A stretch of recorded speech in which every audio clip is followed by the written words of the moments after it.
So how can you delete the recently used apps on your Android? Let me guide you through all of this. If it's your first time on Foxtecc, subscribe for more tips and videos like this one.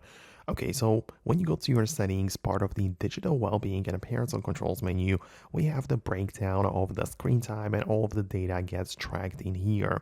So it really depends on what you want to do in here. If you want to delete this feature or stop it from being tracked, you can tap the three dots, proceed to the settings, and tap on usage data access. This is going to guide you to another settings page, and there is literally one toggle for allowing permissions. And if you don't want this feature to work, you can disable the permissions for the feature to track your usage, and that is going to delete the information and it's not going to track it anymore. So that's one way you can approach this. Or on the other hand, if you just want to check out the most used apps and delete them from the phone for some reason, and then you can check it out in here.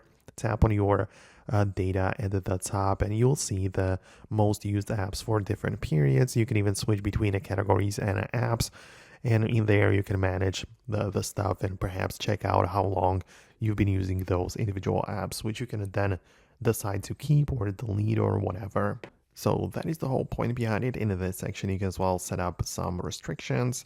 The other place to set up restrictions would be through the Google Family Link app, but that is essentially all that you can really manage in here. I hope I was able to guide you through it. If it's your first time in here or if you found this video helpful, just hit the thumbs up, let me know what you think, and I'll see you later in the future videos as well. So thanks a lot, and I'll talk to you soon.